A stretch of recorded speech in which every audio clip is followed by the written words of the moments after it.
Hello mga kaparmlat, kamusta po kayo? Ayan, welcome po sa ating vlog.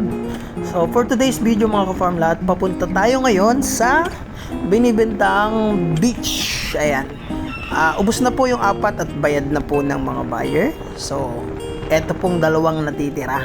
Tara, silipin po natin. Etong bibisitahin natin mga kafarmlat ay hindi ito pinagpilian ha. So nagkataon na yung mga nagpa-reserve po nito ay nag-back out. So kaya available pa siya. Kaya dun sa time ng bayaran, so naging available pa siya yung apat yung natuloy.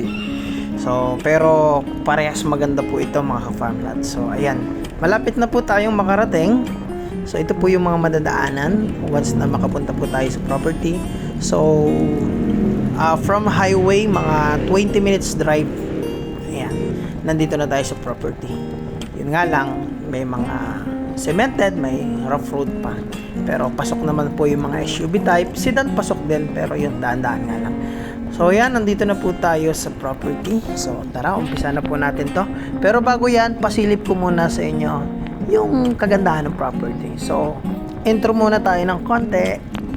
Hawakan mo ang aking kamay at tayong dalawa'y mag-asik ng kaligayahan.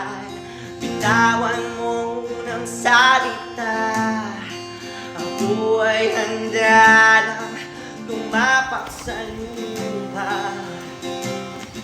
Tapos na ang paghihintay, nandito ka na, oras ay naiinip, magdahan-dahan, sinasamsam bawat kunita, na para bang tayo'y di natatandahan.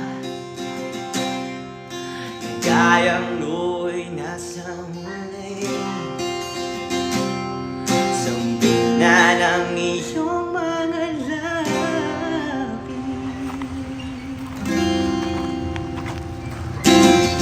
Parang isang panaginip, ang muling mapagbigyan. Tayo'y muling magkasama, ang dati ay baliwala. And ayun ang mga farm lot. Ayan, maraming salamat po sa nag-avail sa lot 2, lot 3, lot 5 and 6. So ayan, ang available po natin lot 4 and lot 1. So ayan, congratulations po sa mga nag-avail and maraming salamat sa tiwala niyo. And ayun mga ka-farm lot, magpapasalamat po tayo sa ating sponsor, yung buyer natin from Bulacan.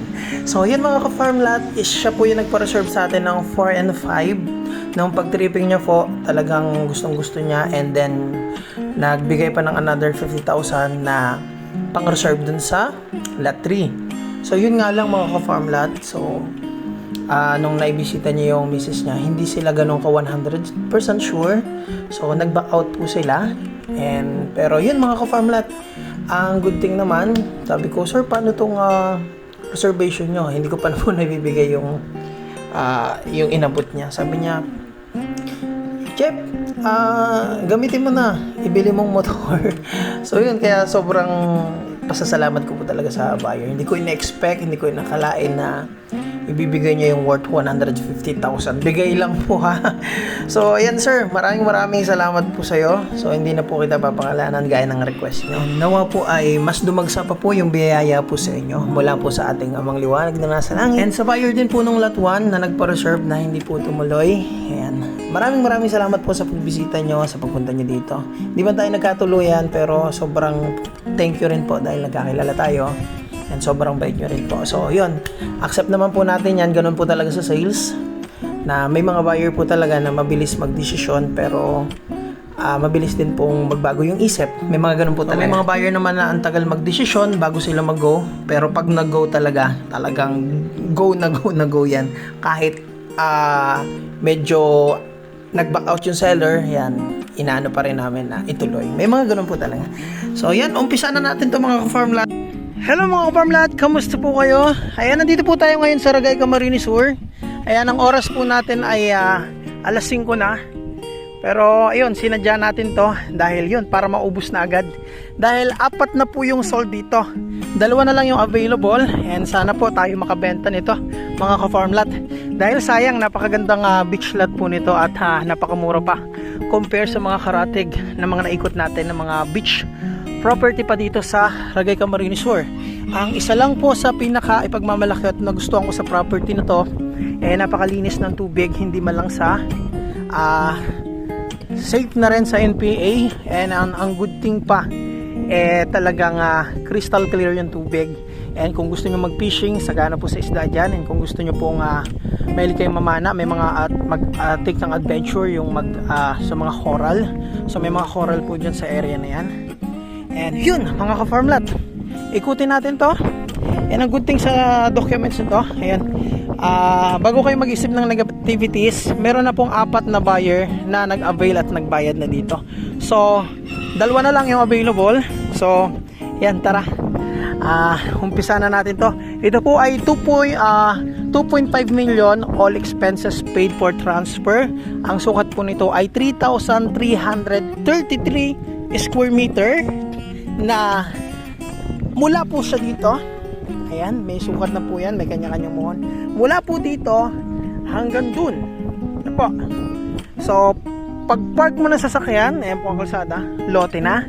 And ito po, ito yung free, ano po, ito po yung kung tawagin po ito ay salvage zone, dahil lahat po ng lote may allotment po na salvage zone, hindi pwedeng amuhon dikit agad sa dagat. So salvage zone po ito. And ayan, kung makikita nyo, napakaganda ng ambience dito sa lot 4. So matatanaw mo ito, ayan, and andito po yung sunset view pag nandito ka sa property.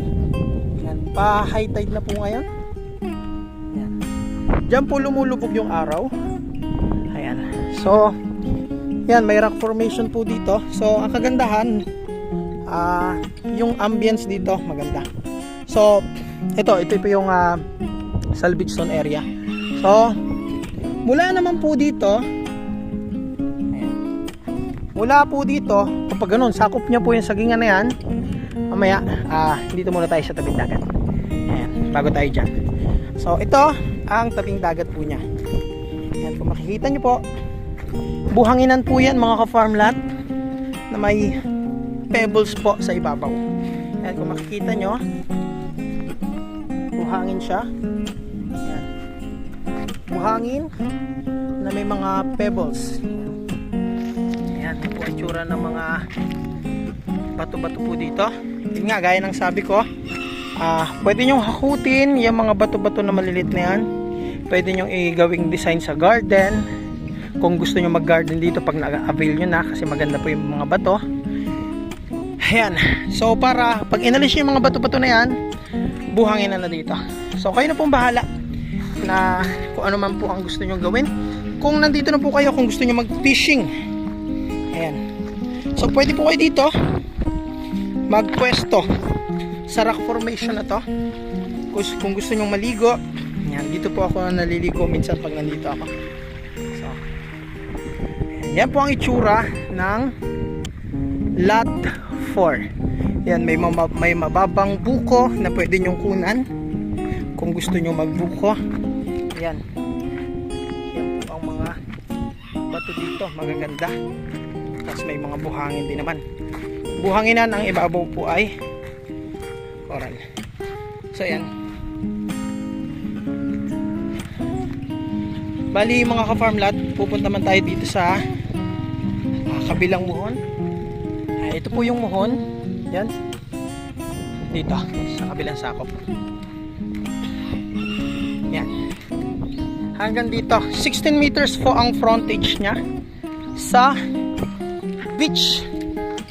Yan, yan po, 16 meters yan. Mula dito hanggang dun, ikutin naman natin yung likuran, kasi naikot na po natin yung harap. Ito po yung harap, and ito naman po yung likod. Ayan.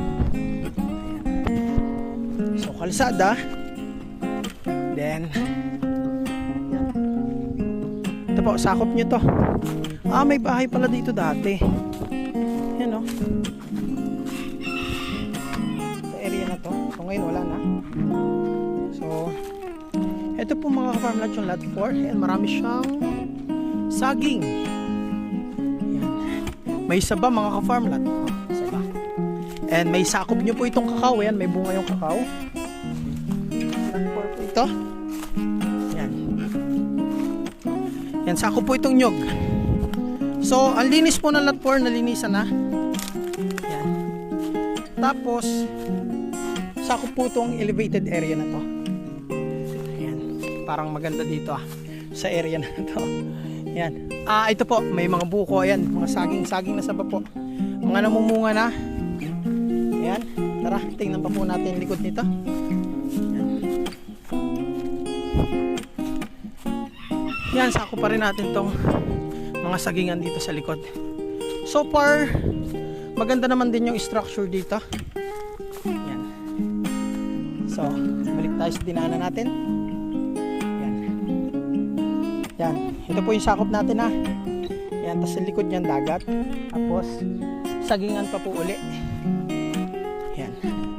Kaya di na kayo bibili ng saging. Yan. Tapos, yun no, nyog at saging. May isa ko pa tayong dalandan. Yan. Parang sakop natin ng isang puno ng dalandan dito. Yan.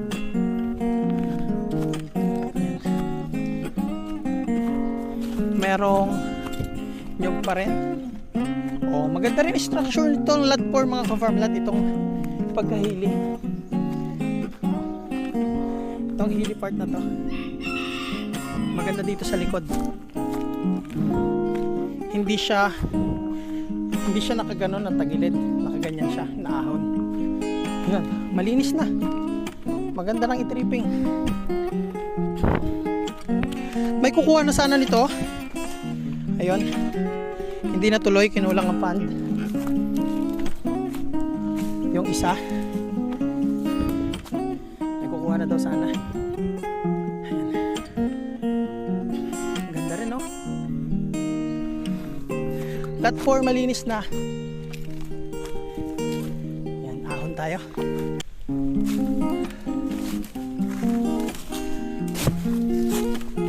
Parang overlooking mga ka-farm lot sa dulo. Ay! Ang ganda. Oh, mga ka-farm lot. Overlooking siya. So sayang mga ka-farm lot dyan sa una-unahan. Overlooking po. Ang ganda ng view. Yun nga lang, nalobat tayo kaya hindi na tayo nakapag-video pa ng mas mahaba. So yun mga ka-farm lot, tara silipin natin yung lot 1 para makita nyo rin naman. At least may option po. Hello mga ka-farm lot, ay nandito po tayo ngayon sa subdivided na beach lot dito po sa Ragay, Camarines Sur. Ano po?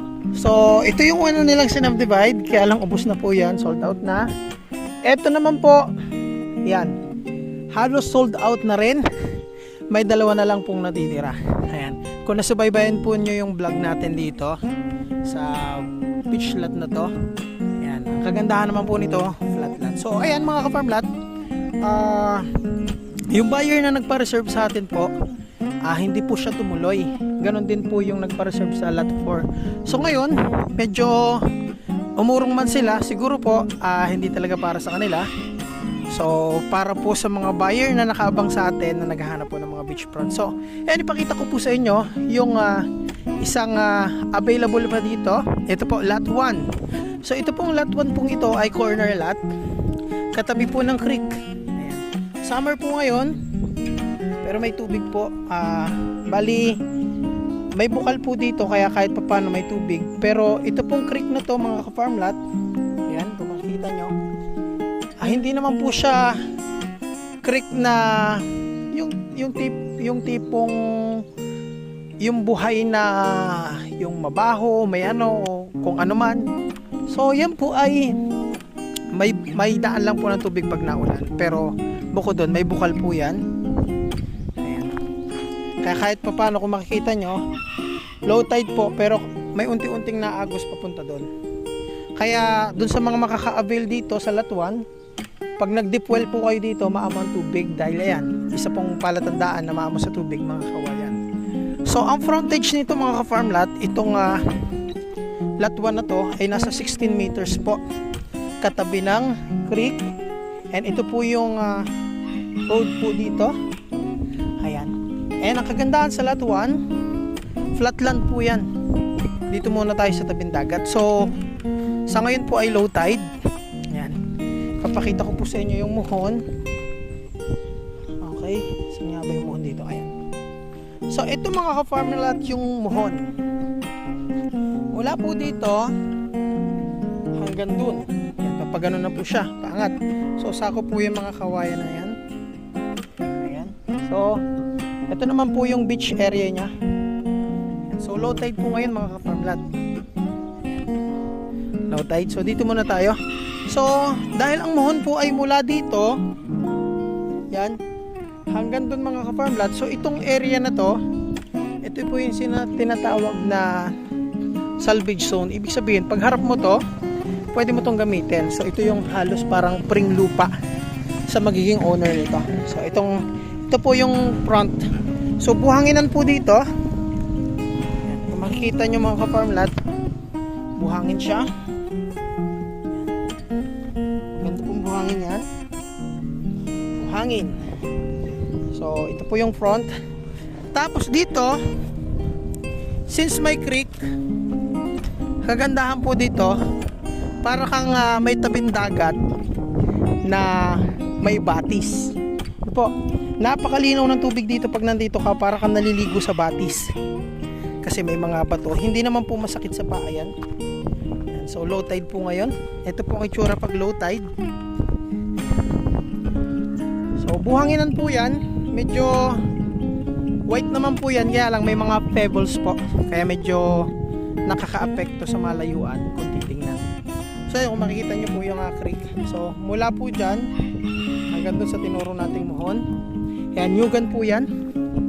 So tingnan po natin ang dagat dito.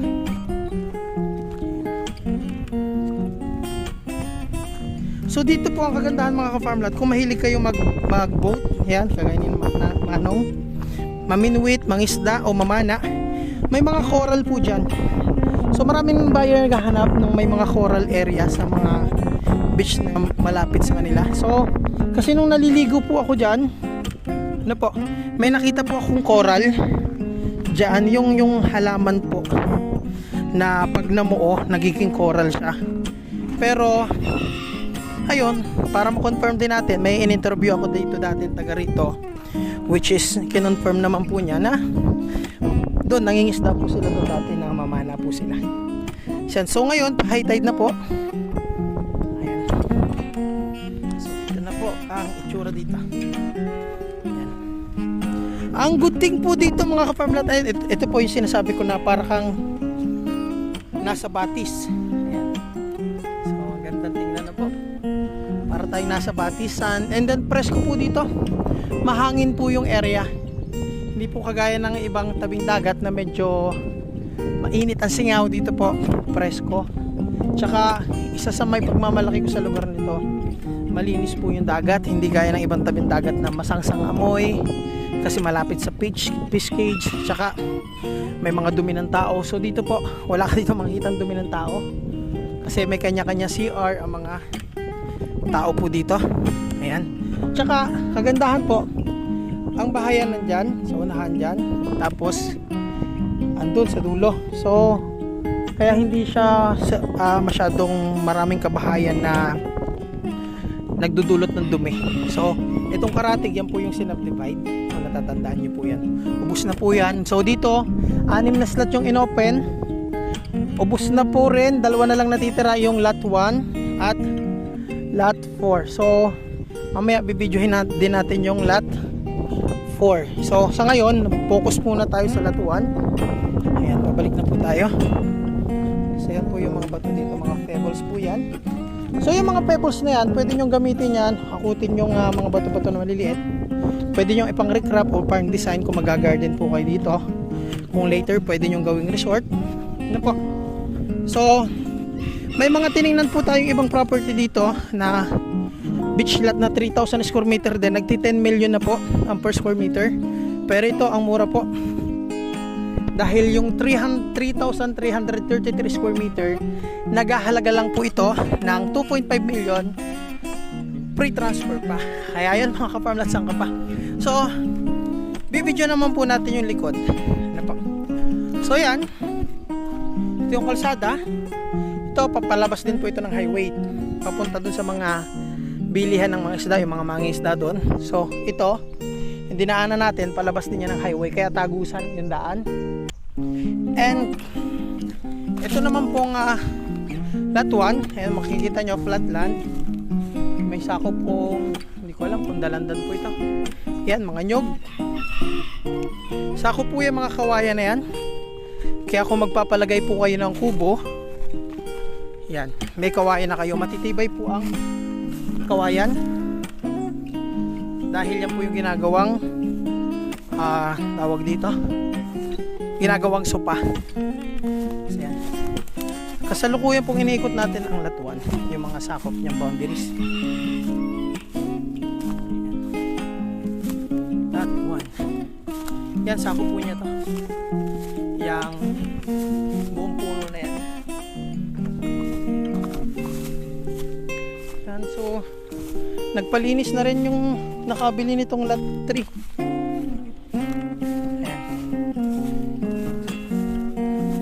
Ayan, sagana pala po to sa kawayan. So kahit ang pwedeng gawin makakabili dito, ipatagkal na tong kawayan, tsaka yung sako pa doon, tsaka yung dito. Yan, tas kunin na yung mga mapapakinabangan pang kubo, or pwede mong gawing bakod yan. Tapos iwan na lang tong ibang kawayan. Ganyan, ganda, linis tingnan. So yan, pwede pong iwan. Tapos likod mga ka-farmlat, maganda yung likod niya, pa-elevate. Ayan, pa-elevate ang likod. Ayan. So ando po tayong dagat. So ang ganda ng pagka-structure ng lupa dito, kasi banayad na ahon. So yan, parang dito mas maganda magkubo. Tsaka ang kagandahan sa property, although malabo naman magka-tsunami dito, malabong magbaha, kasi kung titingnan nyo, Ragay Golf po yan, malabong magka-tsunami dahil palibot po yan ng mountain. Yan, facing po ito sa San Narciso area, Tagkawayan and Ginyangan, Quezon. Pag nandito ka, yun po yung makikita mong bundok, yung mga nabanggit kong bayan na yon. So ngayon, kagandahan, kung sakali man magbaha or ano man, may elevated area siya na paahon, banayad lang naman. Excuse. So yan mga ka-farmlat, maganda yung pagka-terrain ng lupa dito, siya magaganda yung kawayan niya. Yan. Yan, ito po ang sakop ng lot 1. Maganda ang pagka lupa niya. Flat sa harap mga ka-farmlat. Yan, mahaba yung flat area niya. Tapos dito sa bandang likod, banayad na hili. Ayan. Kaya kung magpa-farming din kayo, bukod sa may mga tanim kayo na kung maglalagay kayo dito ng resort or bahay bakasyunan, so yung mga pananim na bagay sa mga hilly part, yan, pwede nyo po dito ilagay sa likod na to. Mahaba pa to mga ka-farmlat kasi 3,333 square meter. Ayan. So nilinisan na po. Yan, hanggang dito pa to. Oh. May sako pa tayong dalandan dun, oh. Yan, dalandan. Dalandan tsaka mga nyog, mga buko. Oh. Yan.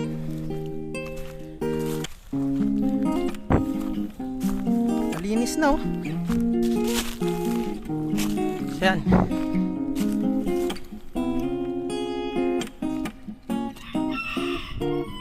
So, kung nandito ka, overlooking po dito. Kung aalisin mo ang mga kawayan. Bakit pa tayo dito? dito. Yan.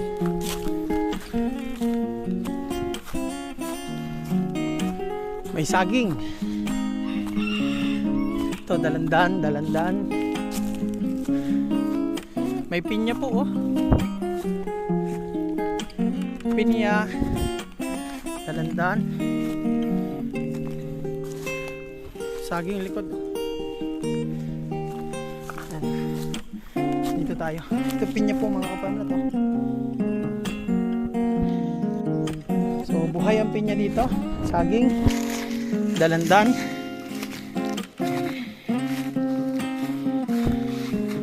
Ito ang likod ng latuan. So ito lat 2. Yung likod nung lat 2 medyo hili ng konti. Patalibis ang likod. So dito naman maayos-ayos ang likod ng latuan. Ayan. So puntahan naman natin yung lot 4. Yan, available pa rin yan. Ayun mga farm lahat, hanggang dito na lang po yung ating video. Ayun, maraming salamat sa mga nanood hanggang dito sa portion na to. Ayan, dagsang biyaya po sa inyo at mag-ingat. Lagi po magbaon ng tubig kasi sobrang init ng panahon. So yan, maraming salamat po.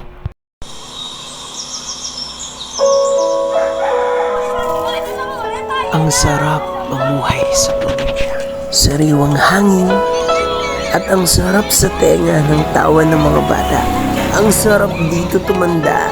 Kaya kung wala ka pang probinsya, handang tumulong ang grupo namin para mahanapan po kayo ng retirement plan.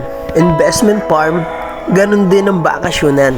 Kaya tara na, dito sa Quezon Province habang mura pa ang mga lupa. Kaya sa mga nais pong mag-inquire, ayan po ang ating FB account, Facebook page, WhatsApp and Viber para sa susunod, kayo naman po ang maservisyoan namin. Maraming salamat po.